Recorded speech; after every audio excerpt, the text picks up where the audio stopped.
Bismillahirrahmanirrahim. So this is the poem. The name of this poem, When I Heard the Learned Astronomer.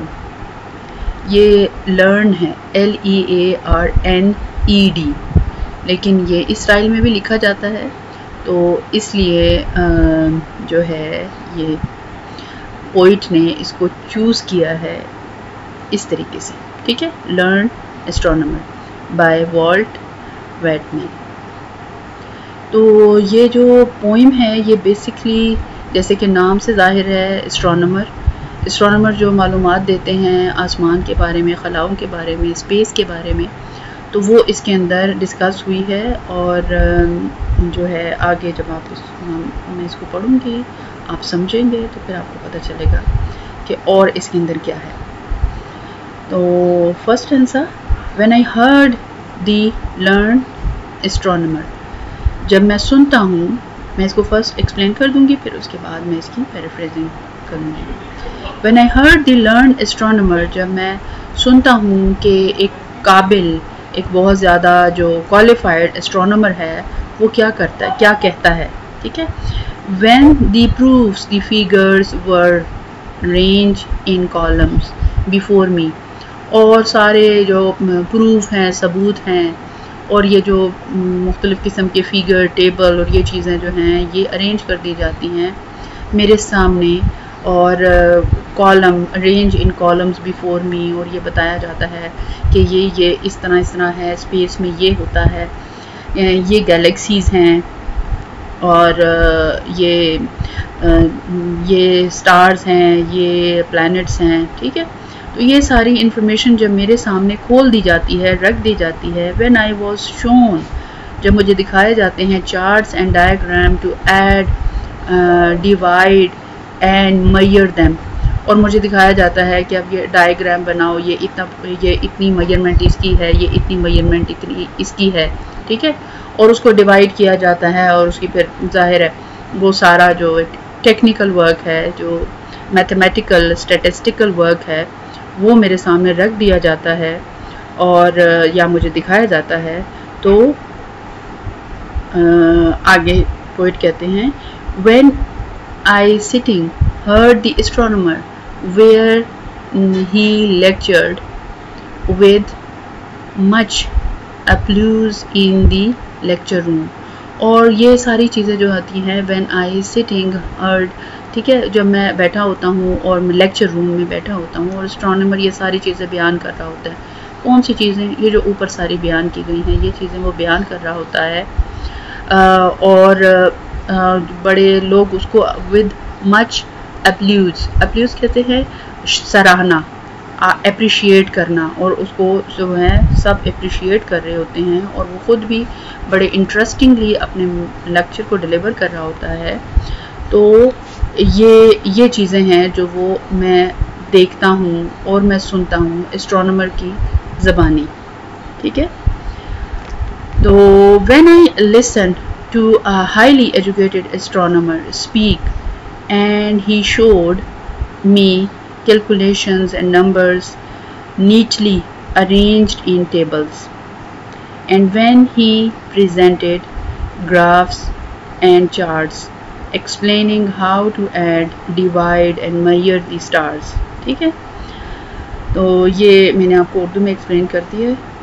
and I sat there while he gave his lecture which the audience applauded with great enthusiasm, और उसको जो audience है, जो सुनने वाले हैं, जो student हैं, जो लिसनर हैं, वो उसको बहुत सराह रहे होते हैं और बहुत ज़्यादा बड़े खुशी के साथ ये नॉलेज सारी ले रहे होते हैं, ठीक है। तो ये हो गया फर्स्ट स्टेंजे की पैराफ्रेजिंग। अब हम देखते हैं कि अब ये पोइट क्या कहता है। How soon unaccountable I become tired and sick, ये जो सारी, ये देखिए ना, यहाँ पर उसने प्रूफ, चार्ट्स और ये देख रहा है, लोग उसको सराह रहे हैं, ठीक है ना। ये पहले अगर आप इसको एंगेज करते हैं, पहली वीडियोस में मैंने स्टेंजास की अलग से एक्सप्लेनेशन की कि पहले सारे स्टेंजास की एक्सप्लेनेशन करने के बाद उसकी पैराफ्रेजिंग की। तो इसके अंदर मैंने कहा कि पोइम छोटी है, तो इसलिए इसको मैंने सारा एक ही में मैं इसको कवर करूँगी, लेकिन आप इसको ज्वाइन करें। व्हेन द प्रूफ और ये सारे चार्ट्स और ये सारे डायग्राम मेरे सामने रख दिए जाते हैं और मैं सुन रहा होता हूँ और वहाँ मैं बैठा होता हूँ लेक्चर रूम में और ये सारी चीज़ें मेरे सामने डिस्कस हो रही होती हैं। ठीक है, यहाँ तक हो गया। How soon unaccountable I become tired and sick, और मैं कितनी जल्दी ये जो है मैं जल्दी इस सारी चीज़ों से बोर हो जाता हूँ और ये मुझे अनअकाउंटेबल लगती हैं कि मैं कहता हूँ कि इस चीज़ों से मुझे कोई ऐसा फ़र्क नहीं पड़ेगा अगर मैं इसको सुनूं, ये मेरे लिए अनअकाउंटेबल है। ठीक है, तो और ये मैं इसको सुन के थक जाता हूँ, बोर हो जाता हूँ। Till rising and gliding out, और फिर मैं क्या करता हूँ, खामोशी से, राइजिंग का मतलब है खड़ा होता हूँ, ग्लाइडिंग का मतलब है, यहाँ पर ग्लाइड का मतलब होता है हवा में उड़ना। ठीक है ना। अच्छा, ग्लाइडिंग एक खास एक जो होती है एक चीज़ इस्तेमाल की जाती है, ऑब्जेक्ट होता है, उसके ज़रिए लोग उड़ते हैं। ठीक है ना। तो वो कहते हैं कि ये ग्लाइडिंग का मतलब ये है क्वाइटली जो है मैं उस लेक्चर रूम को छोड़ देता हूँ। आउट आई वंडर, ये भी वंडर है, ये जो कॉमा लगा हुआ है और जो अपवर्ड ये जो कॉमा लगा हुआ है ना, तो इसको ये कहा जाता है, ये ई को रिप्रेजेंट कर रहा है। ठीक है, ये वंडर्ड है ईडी के साथ। ऑफ बाय माई सेल्फ, तो मैं क्या हो जाता हूँ, मैं आई वंडर्ड ऑफ माई सेल्फ, तो मैं अपने में ही कहीं खो जाता हूँ, बाहर निकल जाता हूँ और ऐसे ही फिरता हूँ, क्या, खुली फिजा में। ठीक है। In the mystical moist night air and from time to time, और अच्छा टाइम टू टाइम मैं इसको एंगेज करूँ, इसको time to time looked up in the perfect silence at the star.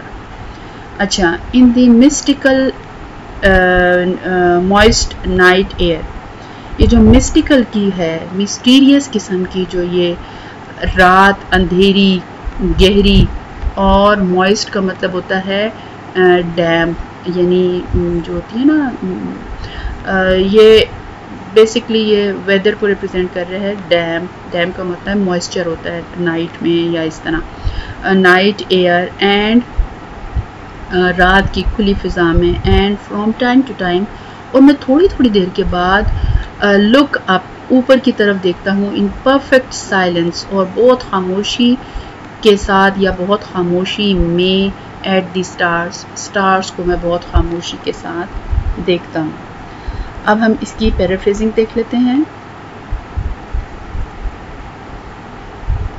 Stanza 2 paraphrasing. Suddenly and for no clear reason, unaccountable, no clear reason, unaccountable यहाँ लिखा हुआ था ना ये, तो no clear reason, I began to feel bored, मैं bore होना शुरू कर देता हूँ, और अनविल, और मुझे वो सारा अनविल हो जाता हूँ, मैं सिक हो जाता हूँ, मैं उसको अच्छा नहीं समझता, मतलब मैं समझे ये बोर होने की एक सिनोनिम समझ लें, unwell. So I quietly got up and left the room, और मैं खामोशी से क्वाइटली उठता हूँ और उस रूम को छोड़ देता हूँ। आई स्ट्रोल्ड अलोन इनटू द मिस्टीरियस कहते हैं, मिस्ट्री कहते हैं उस चीज़ को जो आपको समझ नहीं आती। ठीक है, ये तो बड़ी मिस्ट्री है। ठीक है, यानी ये ना समझ आने वाली है। तो वो कहता है, I stroll alone into the mysterious damp night air, एक गीली रात की हवा में, एक सहर अंगेज आप कह लें इसको, माहौल में, and every now and then, और मैं थोड़े थोड़े टाइम के बाद, I looked up at the stars in absolute silence, और मैं गहरी खामोशी में जो है थोड़ी थोड़ी की देर के बाद स्टार्स को देखता हूँ। यानी वो ये कहता है कि मैं इसको का मुशाहिदा करता हूँ अपनी आँखों से, और ये मुझे बड़े मिस्टीरियस लगते हैं।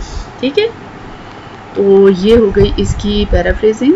अब हम इसका सेंट्रल आइडिया देख लेते हैं। The poem when I heard the learned astronomer emphasize that while scientific knowledge is valuable, but true appreciation of nature comes from personal observation and spiritual experience. Walt Whitman shows that connecting with the natural world emotionally can be more meaningful than understanding it through facts and figures. तो वेलमहर्ट्स कहते हैं कि वाइटमैन्स वो emphasise करते हैं, जोर देते हैं कि साइंटिफिक नॉलेज जो है वो वैल्यूएबल है, ठीक है, वो बहुत ज़्यादा उसकी वैल्यू है, वर्थ है उसकी, लेकिन but true appreciation of nature comes from personal experience. लेकिन जो ओरिजिनल आपकी जो एक ऑब्जर्वेशन, आपकी जो है ना एप्रिसिएशन जो है ना, आप उसको एप्रिशिएट कर सकते हैं थ्रू क्या, पर्सनल ऑब्जर्वेशन, के जब आप उसको पर्सनली ऑब्जर्व करते हैं, और स्पिरिचुअल एक्सपीरियंस, और आप उसको स्पिरिचुअली उसके साथ कनेक्ट हो जाते हैं, तो आपका फिर आप उसको वो बहुत आप उनको एडमायर भी करते हैं और आपको वो बहुत मिस्टीरियस लगते हैं। While Whitman shows that connecting with the natural world, जो नेचुरल वर्ल्ड के साथ आपका जो कनेक्शन है emotionally can be more meaningful, वो आपको मज़ीद जो है समझाता है चीज़ों को, understanding it through the facts and figure, जो कि आपके फैक्ट्स और फिगर से भी ज़्यादा जो है आप उन चीज़ों को समझ जाते हैं, इस मिस्टीरियस कनेक्शन को जो आपका बनता है उनके साथ, stars, galaxies. Summary in when I heard in the learned astronomer in the poem, ठीक है, when I heard the learned astronomer,